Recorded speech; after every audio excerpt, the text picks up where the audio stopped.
Good evening, people. Hope you are all having a great day, night, morning, whatever it is. I feel like God has put it in my heart to start talking. And in terms of talking, I can't really explain. But, as this continues and as this goes on, you guys will slowly see, what I'm talking about.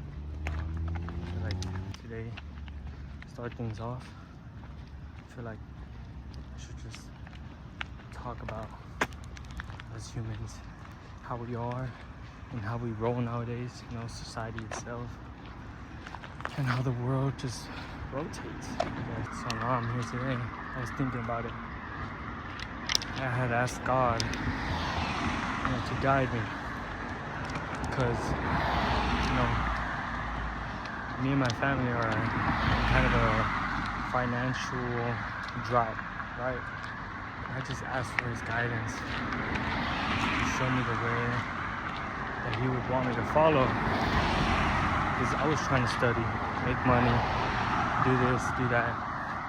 I really just want to talk about how we are nowadays with money and business and just living life on a day-to-day basis. I'm putting this in a perspective that we prioritize these things over God himself. And I say this from, experience. I fully admit this, and, there's no hiding it. I mean, we have a desire for these materialistic things, and none of it will help us in the end. And take this into perspective, nowadays people feed off of other people, and yes, it's the way that the world revolves, right? But we feed off of each other, one person's labor, one person's dollar, and we do that to feed ourselves now. And it's the way the world works nowadays, right? But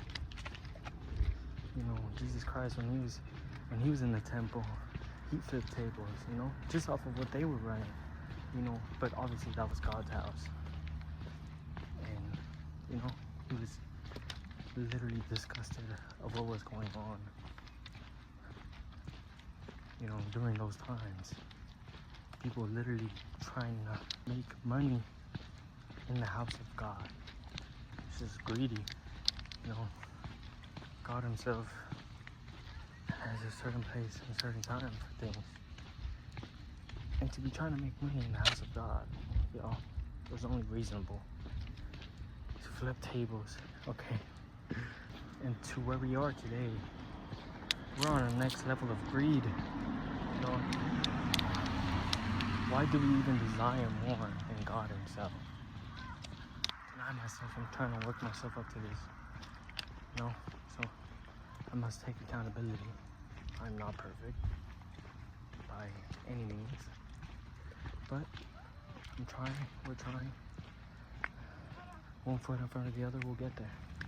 But yeah, nowadays society runs in such a way to where people stay away from people. And it's sad, we're used to it now, but I was thinking, how would God want it to be? And it was never meant to be this way. Here we are now, we have to live with it. We have to live with it. We have to make our own way out of this. Wherever you are, it's 1,000,000% possible. Me, my financial burden, it's another thing that I get to hand to God, and he'll take care of it. The way the world works, it feels like we're going backwards. Inevitably, there will be nothing, no earth, no middle ground. So as humans, we have to make the right decisions.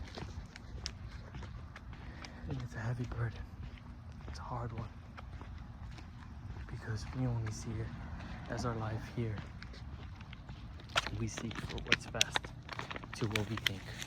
So we chase the money, we chase the cars, we chase the houses, we chase the woman, we chase the men, but we fail to see the bigger picture because of what society has made it to be.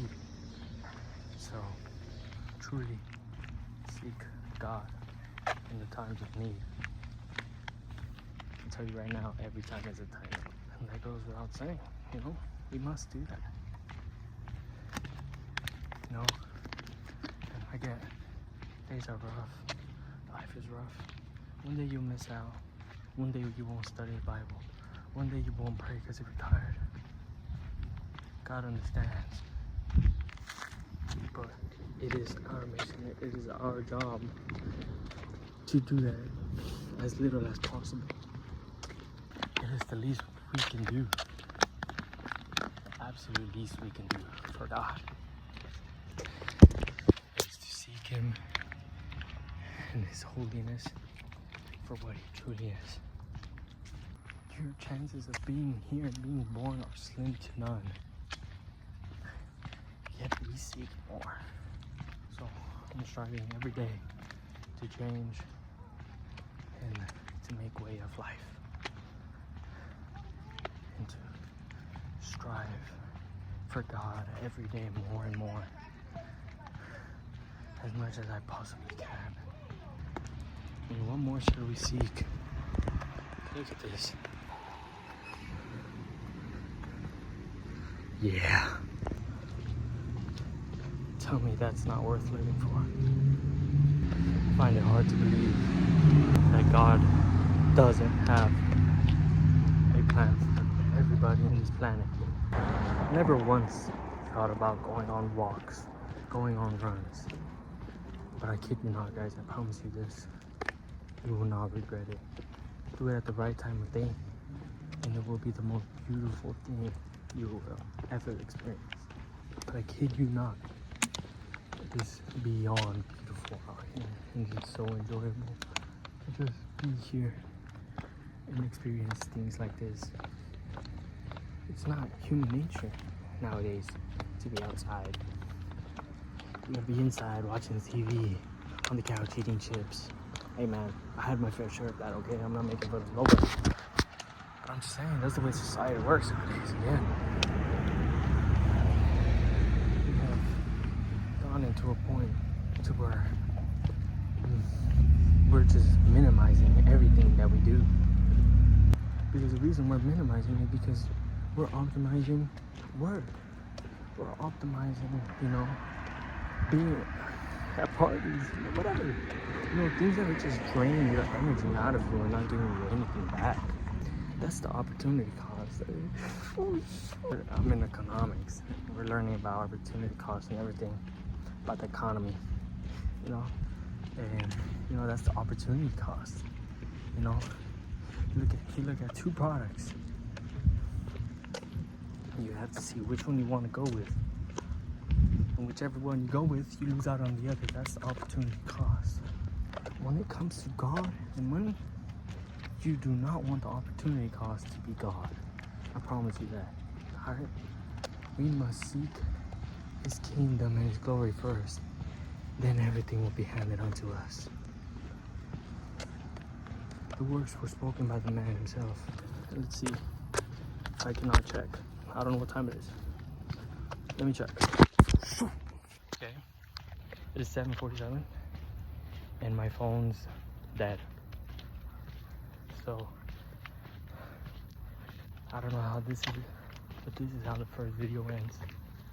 My people, whoever here, whoever listening to this, thank you. Thank you for being here. God loves you. I love you. And you know, just seek His glory, and then the rest will be handed to you. I promise.